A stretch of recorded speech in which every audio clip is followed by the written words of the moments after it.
4 decades after Title IX, girls are in the game. They're playing sports, they're being active, they're competing, but we're finding some interesting things about female athletes.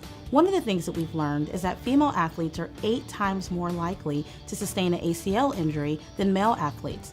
That's really important information for us because we can tailor and develop special programs for female athletes to prevent these knee injuries from happening. Safe Kids is excited to learn that more and more teams are taking these exercises and implementing them into their regular warm-up routines to keep girls in the game.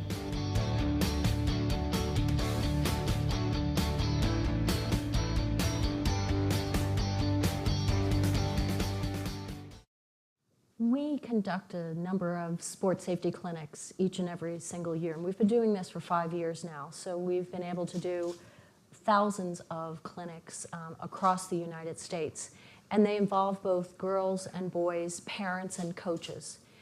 What we've learned is there's a real hunger for information about how you can play safely.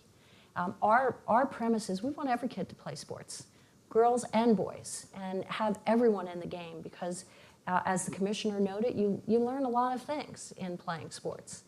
But how can we make sure that when they are on the field, whether it's for practice or for a game, that they're fully prepared? Are they hydrated? Have they had a pre-physical examination or a pre-play examination, I should say? Have they done the right work to make sure that they're prepared in that moment to start the game? You know, have they exercised? Are they just running out onto the field into an intensive sport without being prepared? Are they emotionally ready to play the game? That's another big important question. As a parent of 3, and I have a 17-year-old daughter now who plays 3 sports, so it's a little hard for me to understand that girls may not be playing as many sports as my daughter, but be that as it may, I know they're not.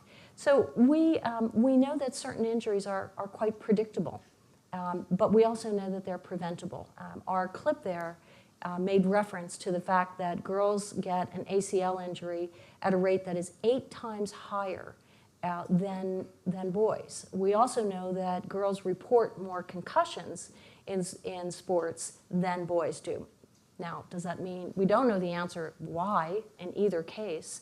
That's research that we still need to do. So we know that if we can take a step to strengthen a girl's knee, or a neck to prevent a concussion, how do we make sure that a coach knows that, a parent knows that, a player knows that, an athletic director knows that everyone who is involved in that young athlete's early career is doing the right thing for that child.